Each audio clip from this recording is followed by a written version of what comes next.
Nelson, greetings.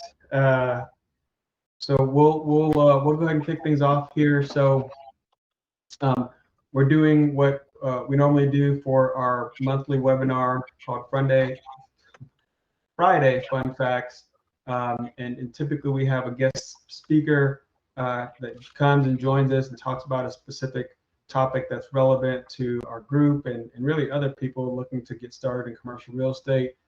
For today's session, we have the distinct privilege of having none other than Mr. Nelson Brown the third join us to talk us through a very important topic called asset management and really how that fits into the overall scheme of things as it relates to commercial real estate, especially with multifamily. And so we'll go ahead and jump right in without going through sort of the obligatory background information about our company. I think most folks who watch this and see this already know about us, but why don't you start by introducing yourself, Nelson, telling us a little bit about who you are and what you do for Redeem Investments. Perfect. First off, who am I? All right, like Christian mentioned, my name is Nelson Brown the third. Retired Air Force, did 22 years as a military police, which is in the Air Force we call the security forces. I've been with Redeem for about over 3 years now, and basically my primary focus and my primary responsibilities is the day-to-day operations, ensuring that all of our property are in line, everything's good to go, all in order, making contact with the property manager, so on and so forth. But I'll discuss more about what I do later on throughout our webinar. Okay, all right. Well, so I think what would be helpful for people, again, with the understanding that some of the folks who are watching this are new to the space, may not know much about what asset management is all about, and what really property management is all about. Can you explain the difference between asset management and property management a little bit? So basically, asset management is an ongoing process that involves attention to detail, information tracking, comprehensive tracking planning, also a keen eye to ongoing trends, and the ability to see the future to make a better decision. And as far as the property manager wise, they're there as a day-to-day, making contact with the tenants, rent collection, so on and so forth. But for me, just ensuring our business plan are going according to the plan. Got it. Well, I think there's probably a lot for you to go into as it relates to that. Different aspects of the role and different things that you do in order to ensure the execution of that business plan. Why don't you get into that a little bit? And what are some of the aspects of the role, and how does that fit into what you do? Yeah. So basically, it starts with building the team. Okay. What's important about it is building a team is very important. It's as anyone know, running a business or being in on a managerial position or anything like that, it's impossible for one person to run the whole company or the whole entire business. So therefore, you basically have to create a team based on your strength and weaknesses. By doing that, you just got to ask yourself, hey, you just got to ask yourself or write it down. What are your strengths? Okay, this is my strength. Well, now what are my weaknesses? Okay, now once you identify your weaknesses, therefore now you can recruit or reach out to other folks out there to be able to assist you on your weaknesses. Okay, got it. So tell me about some of these people, some of the team members that we have that help you in your day-to-day job. Yeah, as far as of course, the property management company, not only that, also our maintenance individual. Also we, it's the best practice to have an acquisition manager on your team, a CPA, and you can go as far as down having an electrician or one of those water conservation specialists to help you out. And I know one thing, having a virtual assistant really makes a difference. Okay, Yeah, so I think you're naming a couple of different people, really depending on what kind of model that you have. If you have an in-house property management company, it's really essential for you to have a lot of the different components that you would otherwise be outsourcing to that property management company, like maintenance personnel and electricians and plumbing and all those types of folks, because without having them as part of your team, when things come up, it would be very challenging to know how to Oh, yes. address certain things that come up. So from an Yes, asset most management, definitely. yeah, from an asset management perspective, though, it sounds like really you're serving more in a managerial role over the property management company. Is that right? Yes. Okay. So what does that look like on a day-to-day basis in terms of managing the managers? Okay, as far as managing the managers, ooh, I could go on for days talking about this right here. The most important thing is understanding that you as an asset manager working directly with the owners, that is your property, okay, not the property management company. So therefore, you're gonna have to set the tone on the expectation wise, or what's according to the business plan, and for them to be able to support and execute it. Okay, Okay. and then Uh, now, go ahead, Christian. I'm sorry. no, no, keep going. I think there's a lot. Don't sell yourself short. There's a lot that you do in terms of engaging with the property management companies on a day-to-day basis in order to execute the plan. And so just start talking through what some of those things are, how you measure their performance, that type of thing. Okay, that's perfect. The number one biggest thing is you got to be, well, going back to the military also, is be able to trust and but verify. There could be things that proper managers could be saying like, yes, we're doing it, you're doing it, they're doing this and that. However, you can take their words for it, but at the same time, is that good enough? So you got to be able to be able to, like I said, trust but verify. As an example, as far as marketing wise, we have a property, down in Webster. Okay, the property manager stated like, yes, they're keeping track of, say apartments.com.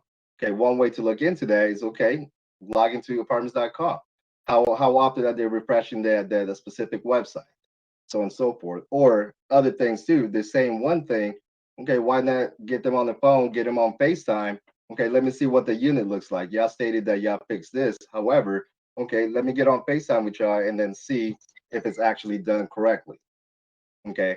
And then, but the second biggest thing is having a system in place. Okay. To have a system in place, it reduces it reduces or eliminates the risk. Okay. More about managing the managers is, conducting property visits. Okay. Walk all the vacant units. What needs to be done? Okay. How's the carpet? How's the door frame? It doesn't need to be painted, so on and so forth. Okay. Check for cleanliness and overall curb appeal. Okay. As soon as you pull up to the property, curb appeal wise, how's our lawn? Doesn't need to be cut, this and that. In that case right there, if you see the outside of the property is looking kind of rough, okay, make contact with the property managers, like, okay, how often does our landscaping company comes to the property and conducts their cleaning or cutting the grass, so on and so forth. And the other biggest thing, what I learned though, is the property management our property managers works only in the daytime. So therefore, when it gets dark at nighttime, we have no one that's boots on the ground, or no one at the property to check, to see what the environment is like um, during the hours of darkness. So therefore, that they could miss, the proper lighting. Are we missing a couple of lights here and there? Not missing lights, but are a couple of those lightings are in up or what? You know. Also, along with managing the managers, I usually, well, we usually have a weekly call with them, to where we cover a couple of the KPIs, such as how we're doing with our rent collection, how we're doing with our vacancy, how we're doing with our make readies. Okay, what are the leasing or marketing is looking like, so on and so forth. Okay, and one of the biggest thing is access, having access to the property management software. Okay, because Mhm. that will really buy you a lot of time right there, instead of keep asking the property manager like, hey, can I have the T12? Okay, can I have the delinquency report? Can I have the rent roll? But you having access to the management software, you right there and right there, whenever you want, you'll be able to log into the specific platform or software and just be able to pull it up yourself. Okay, and then not only that, we usually receive a monthly reporting to where we get a full financial report that covers everything that went on from the closing, from the beginning of the month to closing of the month. Yeah, no, I mean, you hit on a couple of, really a lot of important topics, from day-to-day engagement with the managers, weekly, and then monthly in terms of financial reporting. And then, it's something else that can't be discounted really, is that access to the property management software, for the purposes of efficiency. Like you said, you don't want to have to wait and have to request certain reports in order to know what's going on with your property.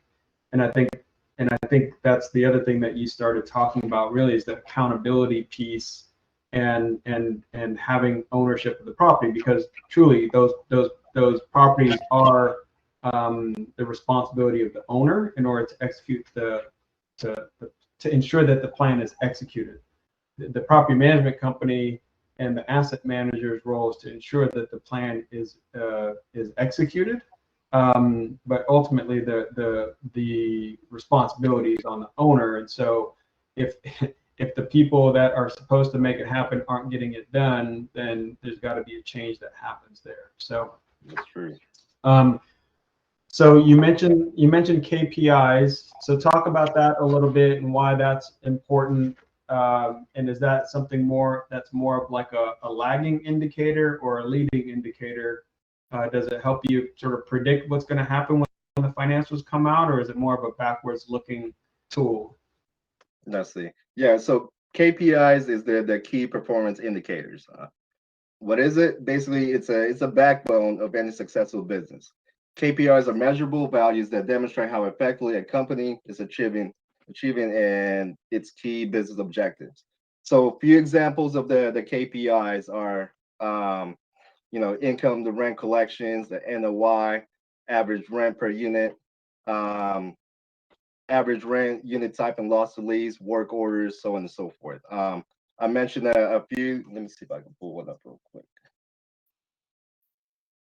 Yeah, so a couple of KPIs that we cover on a weekly basis, or I cover on a weekly basis with my property manager, is well, what's the status of the move-ins and the move-outs? Okay, how many do we have for that specific week? Okay, what happened with it? Well, why did they move out? Why did they skip? So on and so forth. So you got to be able to track all those right there. So in the long run, you'll be able to look back. Okay, this has been the trend right here. This is what's going on.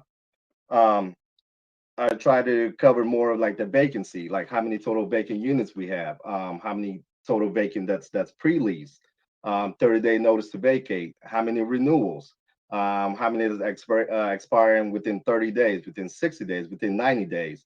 It's a good practice to hit those hard, especially 60 days out. So therefore you can provide, the property manager can provide those letters, those renewal letters to those respective tenants to give them ahead of time, to see, at least for the tenant wise, they can see, okay, is my rent going to stay the same? Is it gonna go up $50 to $100, so on and so forth, or what?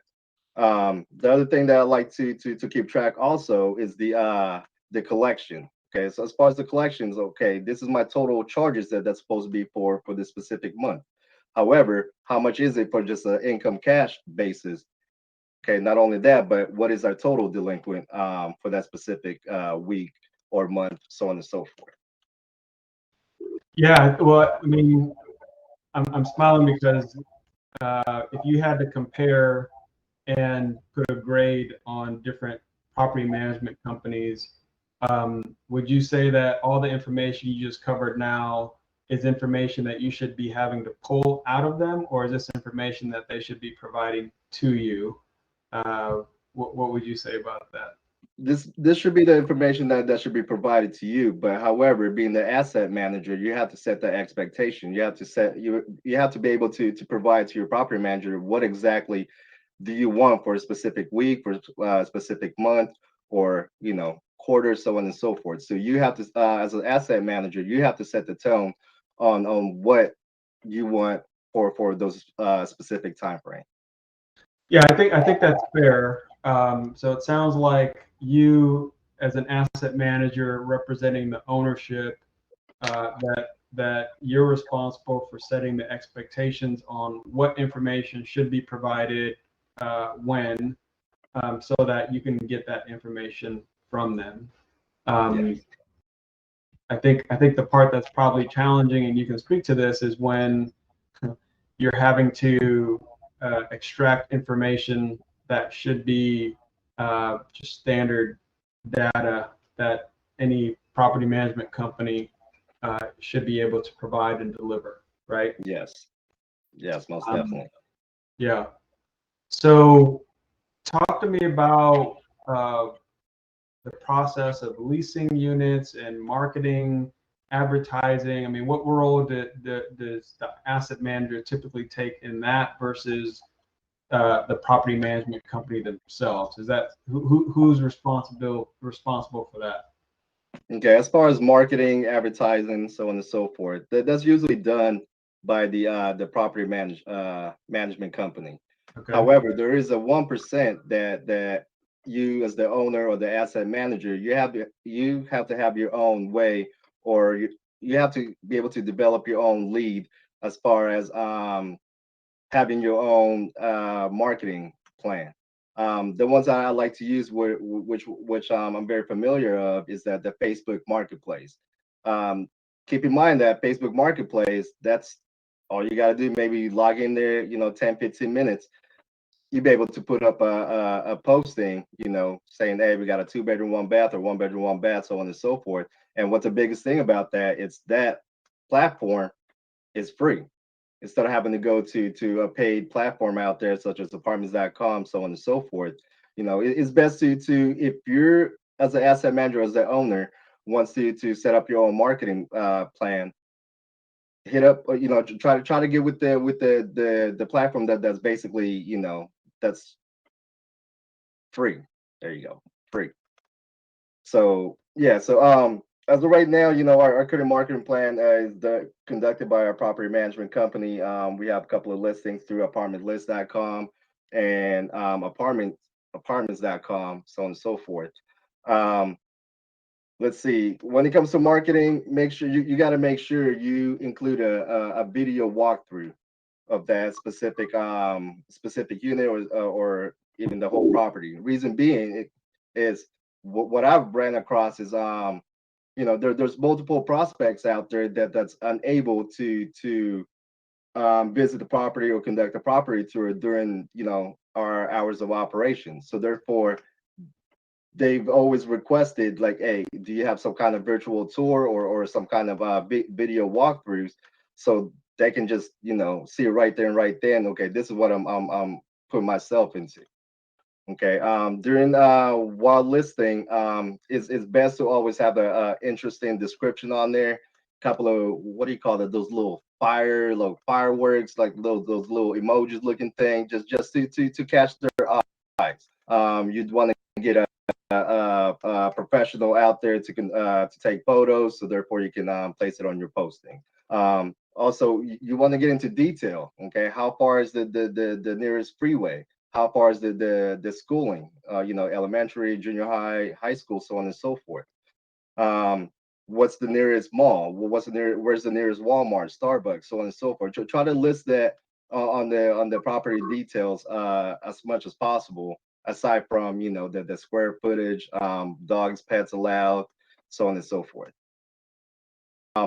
Couple of examples out there, like I mentioned earlier, is Facebook Marketplace, apartments.com, Zumper. I don't even know if they're still utilizing Craigslist or not, but those are just a few examples that you can set it up for marketing purposes. Yeah, I think this one is an important topic because the only thing that you can be sure of within multifamily is that units are going to turn over, right? I think that the average time that a tenant will spend at a single apartment is anywhere between uh, like 1 to 2 years. And so if they're only there for a year, what that means is that they're going to be moving out in a year, right?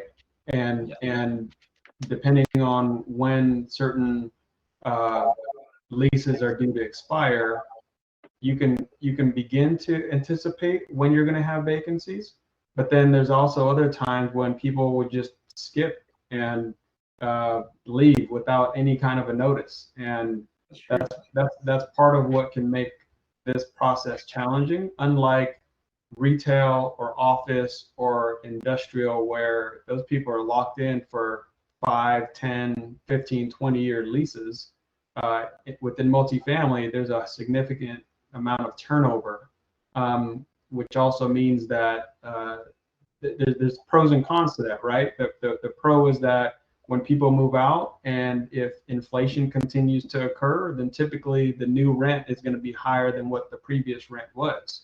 Yes. And you have an opportunity in a shorter period of time to increase your overall NOI, which drives your property's value. At the same time, it presents some challenges because you're constantly having to go back and try to fill these vacant units as quickly as possible, which means that there's a lot of leasing activity. So, which brings me back to the point, which is whose responsibility is it really to get these units filled? Uh, why don't you take a stab at that? Obviously, it is the property management companies.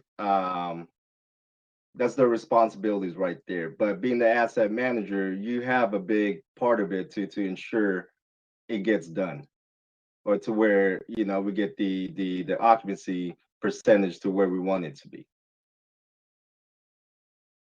Yeah, I mean, I think that's really the main thing, is that understanding that the asset manager is responsible for driving net operating income, and Hmm. vacancy has a lot to do with that. If those units stay vacant for a long time, that presents a significant amount of loss and a reduction in net operating income. So yeah, I mean, I'm with you that it's the property manager's job primarily to do that, but it's also on the asset manager to ensure that it gets done. Yes. Um, and so everybody's accountable for that. On that note about net operating income, Nelson, why don't you talk about how that's typically done in multifamily? How does net operating income increase from a value add standpoint, and some of the things that you've seen us do or that of other people doing? Yes. Perfect. Yeah. So as far as value add strategy, the more ways you can add value to the property, is basically the greater the return you can get when it's time to eventually sell the property. Couple of value add examples that we implemented so far is the installment of low flow toilets and shower heads and faucets. But the biggest one that I'm very proud of, well, that's because that was one of my check marks right there, is implementing the internet cable bulk services. That was a lot of coordination that had to be done, dealing with the specific internet cable provider. But at the end of the day, we was able to make it happen within I think a month or 2 months time frame, due to the fact that that specific property that I'm referring to, there was no internet cable or anything like that line coming from the city or from the public roadways or anything like that that goes directly to our property. Most of those individuals out there, or most of our tenants, were utilizing those satellite dishes, so on and so forth. So it was very challenging, but at the end of the day, I was able to wipe the sweat off my forehead, and then, as you can tell, shiny, and then be able to implement that. Because looking back, after doing a little research on it, um, making contact with one of the tenants, they were paying approximately around 100, around between 150 to 175 to have the full package. That's the internet, phone, and cable. To where when we came in, implemented that plan, we would not only we were able to help our tenant by save a little money, monthly wise, but it generated a large amount, which it contributed towards our NOI. So that's one thing I was happy about right there. And then not only that, implement a reserve parking program to where you can charge maybe 25 to $50 per month. Just having that, because you think about tenants or people will pay for convenience, especially if it's a lot closer. Less walking from the reserve parking spot to their main door. That's basically what they're paying for right there. And or even if it's covered parking, especially here in Tennessee or in Colorado, with that snow, there's no way you want to try to get out there at 5 o'clock in the morning, end up having to either shovel snow or scrape all that ice or that snow that's on your windshield, so on and so forth. So people will come up however they can to reserve those specific parking spots. Got it. Yeah, I know those are two really good examples. And so what that means is, any incremental amount of revenue that, especially if it doesn't add any additional expense, is just go straight to the bottom line. So parking, for example, if it doesn't take much to spray reserved on the parking spot, that doesn't cost hardly anything, and yet now a tenant's willing to pay $25 a month for the convenience of having that assigned and reserved parking spot. And you do that across, depending on the size of your units, 25 to 30 to 40% of the units, it starts to add up really quickly. Yes. And then similarly with the internet and cable, I think anytime you can achieve two things. One is adding an amenity for the tenants, but then also adding an additional revenue source for the property. It's a win-win situation, right? I think that example that you provided is a really, really good one, because we were able to save tenants a lot of money from what they were paying before, but because of the price that we were able to obtain for that bulk package, now, albeit we did have to sign a long-term agreement in order to secure that pricing. We were able to offer it at a discount from what they were paying before, but also at a price that gave us a good bit of margin to increase our net operating income. So those are two great examples. And any other examples that you can think of as it relates to value add strategy? Yes, implementing a RUBS program, installing LED lighting to where it's gonna reduce your utilities or your electricity costs, especially for the common areas. More and more that I've noticed after reading a couple of articles is the package for lockers for Amazon, UPS, USPS, so on and so forth. Those and one of the biggest thing that I've been thinking about and would like to implement is the valet trash program. I mean, if that was me, if I was living in a specific apartment, especially my kids, it's hard for me to go ahead and, hey, take the trash out, so on and so forth. You know what? I'd rather pay someone, $25 a month or a week or whatever, so they can walk to the dumpster and take care of my trash. But valet trash it's more and more. I've noticed, or I've read in different articles that most operators are starting to implement.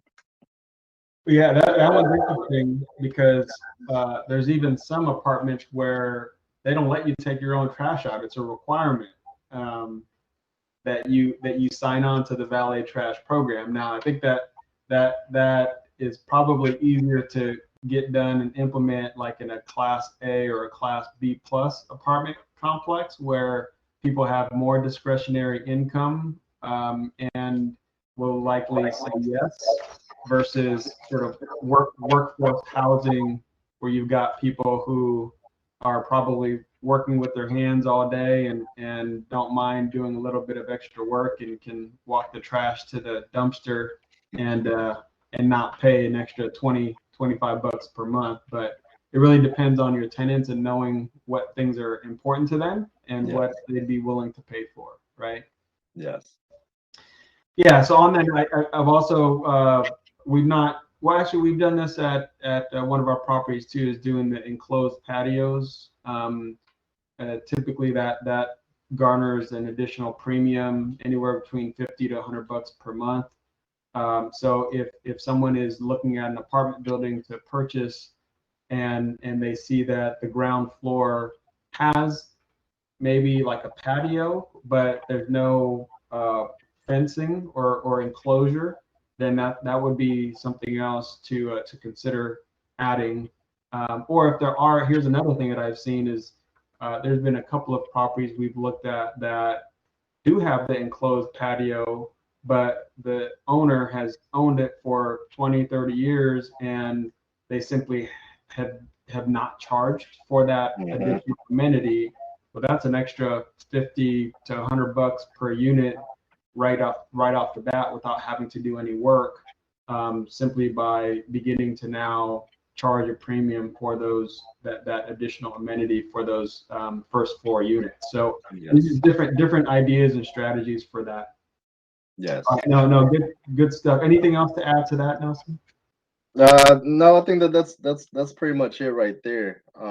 You know what I do? It all boils down to what is your overall plan as far as the NOI, or not only that is are you trying to add amenities for retaining or attracting new residents, or working with what you have in place or what do you have in front of you to bring some sort of a value add to the property, you know. But just another example that I was reading about the other day is an operator, from according to the article, it stated that they were attracting more prospects or more tenants with small animals such as dogs or cats. So therefore, one way they got creative is they had an extra space on the side of their property to where they turned it into converted to a little dog park.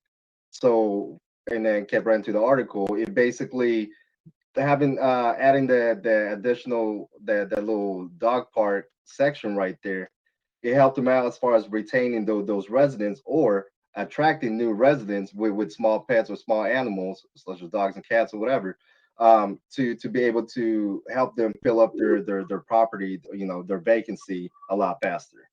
So you just gotta be creative with it, and just understanding what are the prospects needs, or what, identifying what your tenants are looking for, and be able to see if you can implement that program or add additional amenities just to make them happy, and just have them continue to have that smile on their face.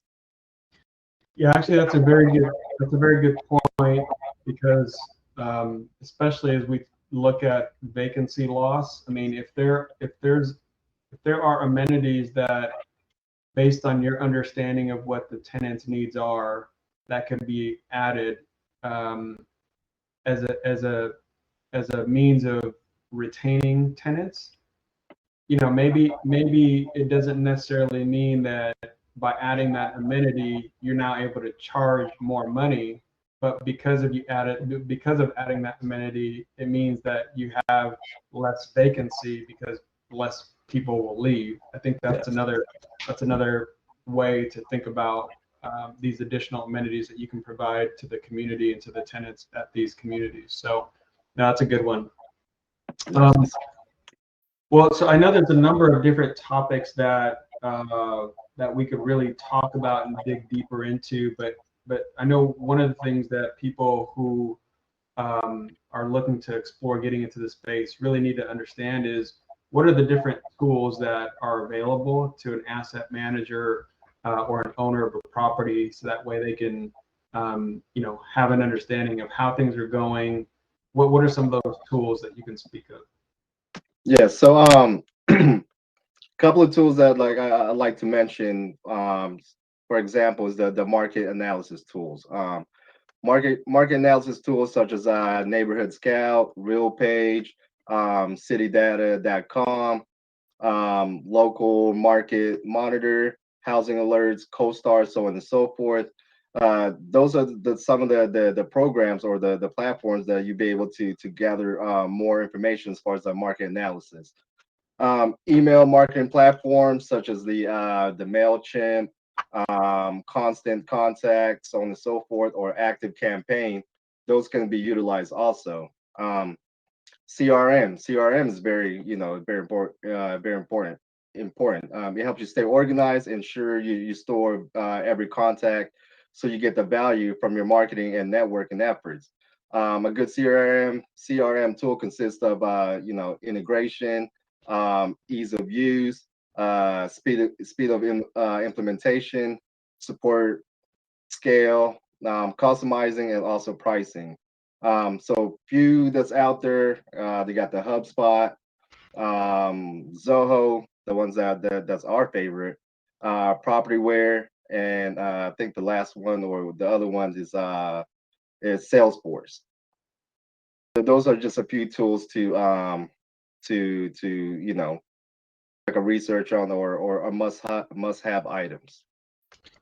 Got it. So what about the property management software? I can't remember, you might have mentioned that just now, but can you name some of the different ones that are available in case someone is self-managing, for example? What types of property management software is out there? Yes, there you have Resman out there, you have RealPage, Appfolio, and I think Yardi. But my experience, my favorite one or the ones that I felt comfortable using the most is Resman. Why is that? Why is that? It seems like you have more of different items of what you want to pull, and it's basically, I don't want to say army proof, but it's more Army versus Air Force. I can't wait, November. Basically, it's more convenient. Everything's all self explanatory. Like everything, if you want to pull up something, it's all right there. It's highlighted, and all you got to do is just click one time, and it'll generate the report for you. But of course, you got to you got to be more specific as far as, do you want a 30-day report? Do you want a 60-day report? But conveniency and ease of access, uh, I would choose Resman over RealPage or Appfolio or any of those other software. Okay, yeah, listen, no offense taken. Anytime you can army proof something, the better the outcome. So let's look to start wrapping up here and really go back to the beginning of of this whole process, which involves due diligence. Like when we're looking at different properties, what role is the asset manager taking in that process as we find properties, evaluate whether on paper it would actually pencil out, and then what role are you then as the asset manager playing in the due diligence process? Can you speak to that? Yes. So I made myself a little note too. So I know this is not a reading class, but I'll be glad to read this portion right here because I love to read. Basically, due diligence is the process is very important. Start as soon as possible to give yourself the biggest window of time and find any issues, get bids, make informed decisions, so on and so forth. The due diligence period can be as little as 0 days, or it could take as long as 60 days. The longer time frame that you can get, the more protected you are. Type of reports during the due diligence involves or consists of the property survey. Not only the property survey, but the environmental report. That's one of the biggest one right there, because our environmental report, you will get the phase one. However, if there's something wrong that now has to go to phase two, which was discussed from our previous webinar. So basically, if you get to the phase two process during the environmental report, it's pretty much time to walk away from that specific deal right there. Because at that time they're going to take dirt samples, so on and so forth, to make sure nothing's contaminated, so on and so forth. The other reports consisted by the title reports and the appraisal. So what to inspect? So basically, what to inspect? There you go. So conducting a property, conducting a property walkthrough. Majority of the times, the lender's going to find they're going to do their own inspection. So the more you conduct it during your due diligence, the more you identify as far as item wise, is going to help you out in the long run. Like I said, the insurance company is going to find something, and the bank or the lender they're going to find something. So it's best practice to take a look at the parking lots. What's going on with the parking lot? Is it cracking? Is it newly painted? Is it newly striped? Does it need to be resealed? Is it have the alligator cracking, alligator? I don't even know the word for it, but is it expanding, so on and so forth. Start looking at the walkways. Is there, is the walkways, the cement's uneven? Is it a tripping hazard? Start looking at the the HVAC system. Okay, how old is it? You got to conduct your own research on that. Check the power outlets. Check for any structure damage. Is the foundation cracking? Are the walls cracking? I remember walking, doing a drive-by and end up doing a property walkthrough to where I noticed, oh wow, there's a significant large cracking between from one end to the building to the other, and you can tell right there that it might be the foundation issue or something has shifted to where okay it generate not generate but that's how the specific crack on the brick wall. The biggest thing too is look for any water damages. Are the drainage system in place? Is it draining correctly? Is there look inside those gutter? Are there any leaves, anything that's obstructing the for the water to flow out? They'll just there's a lot of items to actually when conducting a property walkthrough that you have to follow. The best practice to that is come up with a checklist, create a checklist, and while conducting a walkthrough, start checking it off and start writing descriptions on it. Okay, for the roofing, okay, missing a couple of shingles, so on and so forth. So having a checklist to go by it's very, very, very important. Got it. Now, all that is great information. There's a couple of things I want to call out there. The first is, you as the asset manager, as a representative of the ownership, is doing these walkthroughs and these physical due diligence activities in part to help refine what the CapEx budget ends up being for the project, because oftentimes we'll have an estimate on a per unit basis of what it would be for the interior, and then based on some of the preliminary information we're provided with regards to the roof or the exterior work or foundation or anything of that nature, we come up with some estimations, but then it's not until you walk through along with the general contractor potentially, and even with a third party physical due diligence company, do we get to the point where we have a refined CapEx budget that we now can work from. Yes. That will then inform us as far as how much of a construction budget we need to get, how much of a construction budget we need to set aside that we're either going to raise capital for, or that we're going to need to seek from like a bridge lender or construction lender in order to do those things.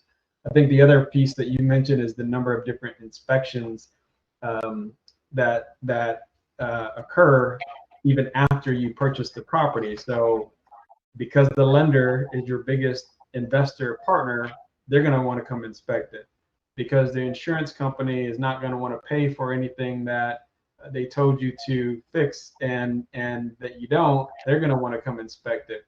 And then the city's going to want to come inspect it to make sure it's within the codes and ordinances as it relates to the city.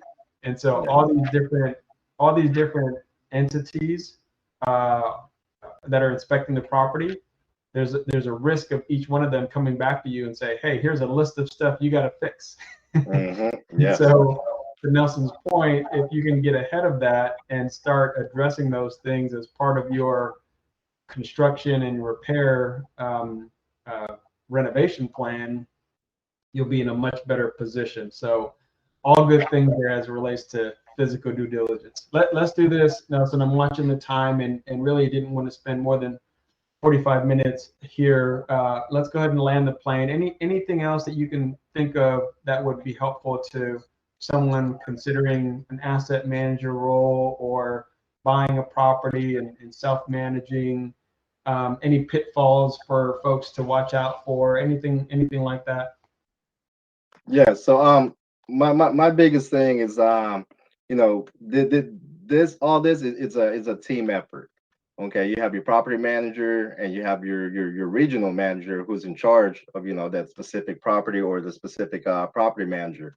Don't be afraid to make contact and establish a professional rapport or relationship with your regional manager, because till this day I still reach out to our you know our current regional manager and asking her for advice, not specifically for that specific property, but for our other property that's you know halfway across the state and stuff like that. So you know, I just ask you, just don't be afraid to ask for help or ask for guidance. Find a mentor that can help you, you know, develop and be able to excel. Start looking at Facebook groups out there or join different programs out there. You know, I'm not trying to promote this individual, but you know, I joined, you know, I'm not even gonna mention name, but I joined his group, you know, so therefore all he talks about is just straight asset management, you know, different ways, how to be creative, how to implement this, how to implement that. Here's a couple of checklists that their company, you know, that they go by, and be able, I have access to those to where, okay, I can take a look at this checklist and you know what, and implement this to our property. So you know, just having a good mentor out there and having a good leader or your leadership to be able to back you up and able to assist you in excelling and learning for more, get more information, get more nuggets out there, the better you're going to be. Got it. Well, I think we can end there. That was very good information. Really appreciate you coming on board here and talking through different components of your role and really asset management in general. Again, I think it's probably one of the most important roles for any real estate investing company is to have someone who's dedicated to asset management and making sure that the business plan at each of these different properties is being executed. And so we appreciate you imparting your knowledge and wisdom here, Nelson. Thanks for all you do for Redeem Investments, and God bless everybody. Have a good one.